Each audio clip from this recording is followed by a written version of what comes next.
Hello and welcome back to the Woods Collab, podcast. My name is Nikisha Woods and this guy is Mike Woods. And we are here today to talk about the narrative. So the narrative is things that we may say and things that we may do that contribute to a perception that others may have when it comes to how we're showing up, our brand, who we are, what we bring to the table. And so we're here to talk all about that. And we have found in our lives and our careers that there are things that we may say and do that contribute to the narrative. And so what we're going to talk about today helps us to really contribute to the narrative, control the narrative, to make sure that we're showing up the way that we want to show up. So the very first thing that we've identified is really making sure that we have clear communication. So Mike, what does that mean to you? Clear communication. Clear communication is ensuring that what you're saying is understood the way you want to say it and you want it to be understood, but also making sure that you understand others the way that they intend for you to understand it. Make sure your points are getting across. Make sure you're listening, hearing all those good things, and make sure you all are on the same page, verbally, non-verbally, all those things. Yeah, and I've even asked that if I'm communicating something that's not clear, please let me know, right? So taking that extra step further, a lot of times people will question things that you say, but they don't let you know that they question it. And then what happens? They fill in the gaps. So now they're having that room for assumptions versus me proactively putting out there like, okay, so I'm going through this. If something is unclear, please let me know. So that's letting them know that I'm open to have deeper dialogue and not just not assuming that they're going to take everything at face value. And so there's even been times where I'll hear someone mirror what they thought they heard. And I'm like, no, that's not what I said. Now I'll say it in a professional way. You got to figure out what professional way you need to redirect looks like. But there are times where it's like, I'm listening to make sure that people are picking up what I'm putting down. And if I hear that the intent is not there, if I hear that the wording or the thought is not exactly how I felt it should be, I will take a pause and restate to make sure that we're on the same page and gain that clarity. Yeah, that's important too. So to your point about driving the clear communication, you could very well, and you have to be a strong communicator to pick up on that, because it could come with making assumptions, because a lot of times you may hear, because just because something was said doesn't mean that it was understood the same way. Then if you don't call it out or correct it, it's not a rude thing to go about. Of course, you had to go about it in a certain way that's respectful and courteous and professional. Yeah. But if you don't do it, that could lead that whole conversation from taking a whole different approach, because the intent wasn't there. It wasn't necessarily, the intent was there, but it wasn't understood. For sure.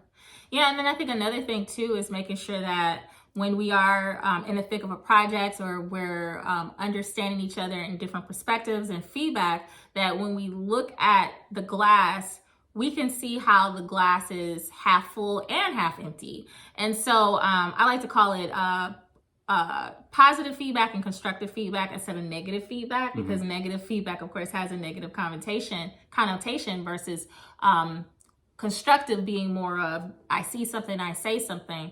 And so there are going to be times where you feel like most of the feedback you have is constructive, but finding ways to find something positive in the situation, even if it's the intent that the person had, even if it's the effort that the person put forth, and acknowledging that in that conversation can take away from a negative perception that, okay, this is Debbie Downer or Negative Nancy, or there's a whole bunch of names around people like that. But so that you don't get put in that box, but you're holistically expressing your perspective. Yeah, and another thing is being bold. We've talked about this before, and asking questions, asking the why, seeking to understand, getting clarity of those things. Like, hey, I know you're very passionate, or you're speaking about this thing. I don't understand it. I don't understand the thing, because the narrative could be like you understood it because you're silent. But it's important to speak up and say, hey, me over here, I don't understand the thing that we're talking about. And then, because if you don't speak up, you're falling into the narrative of those that understand. If you don't understand, you gotta, boom, raise your hand, ask those questions. Yeah. And then going back to just not saying, silent acceptance is something that a lot of people will say. But if you're in a room and you're not sharing your thoughts and your perspective, and people are going to assume that you must be good with it, right? You agree with it. And then going back to that narrative, it may cause you not to have a strong presence, or, well, maybe we don't need Mike Woods on that meeting, right? Because he agrees, or he gets it, or he understands. Right. And then you may leave that meeting feeling like your voice wasn't heard, but did you provide an opportunity for your voice to be heard? So that's just something I thought of when you mentioned that. Good. So another thing is just to kind of go a layer deeper into the sharing of the why. Talk about how that's so critical when you're talking about the narrative, owning the narrative that you have as far as how others perceive you. Yeah, I think that for me, that was something that I got feedback on a few years ago, and it really stuck out to me, is because, I may have these great ideas. I may have something that I question, or I may have a critical lens that I'm approaching something with, and I just come at you with like, well, this is what I think, or this is what I feel, or why are we doing X? But I have not stated my intent. I have not stated that I'm looking to understand how things work, which is the reason, but I made the assumption that you, as the person that's in that collaboration with me, already get the fact that I just want to understand how things work. And so being intentional about stating your intentions is important, because if not, then people are natural. We're going to fill in gaps, right? And then we're going to say, okay, well, she did this or he did this because insert bias, insert thought, insert past experience, and not necessarily allowing you to control that narrative to say, okay, I'm just a very curious person. This is something I really don't understand. I'm just trying to follow. I'm looking to add value here. This is my past experience, right? And so by me sharing the why, when I'm collaborating and working with someone else, it can remove some of those assumptions and help that narrative to be what I intend it to be. Yeah, and that also takes boldness and courage, and it overlaps with being a clear communicator as well, because there's a time and place for that as well, because you may have that discussion and share that why, and it takes some emotional intelligence to say, all right, you're scanning a room that you're talking to, and you say, okay, this stakeholder over here is not getting it based on what I'm picking up just by watching that person. Now that person should be equally accountable to make sure there's understanding, but as you being the communicator, it's important for you to make sure your message goes across as well. So it takes some boldness and courage, where you may not have that discussion in a room, but you may pull that person aside afterwards and say, hey, let's just want to give you some insight. I know we had a little bit of a back and forth, or a little bit of a misunderstanding here, or take advantage of the opportunity to provide a little more clarity. Let me give you some game on what I meant by that. Let me give you some understanding on the vision of it, because I saw that you may not have been getting it. You might phrase it a different way. For sure. But like you look like you weren't understanding. Hey, you look like you Fix your face. You didn't get it. It's like one of my favorite lines. Like, no, it's just how my face is.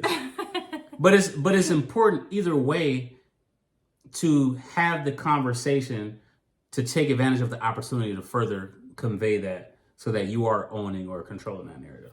Yeah, I've done it where I've asked, how did I show up in that meeting? Do you have any feedback for me from the meeting? Or what are your thoughts about what I shared? How did that feel, right? We had a meeting and maybe I shared some thoughts. How did that feel? How did that meeting feel? How did that interaction feel? And I think it's just a great temperature check, because although your intentions are there, you state the why, you feel your communication is unclear. We are still human beings, right? And so because we are human beings, we may still feel a certain way. Yeah, you told me the why, you were clear, and I get it, but that made my heart rate accelerate, and I didn't like it. So thank you for checking in with me. Now let's talk about it a little bit more, so that we can get even more clear and make sure that we're over communicating as we need to.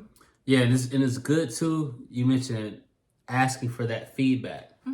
It takes some reps to get to that point, to be vulnerable to ask for feedback, because you're going to ask for feedback, and don't just do it when you know you nailed it. Okay. Like when you nailed that thing.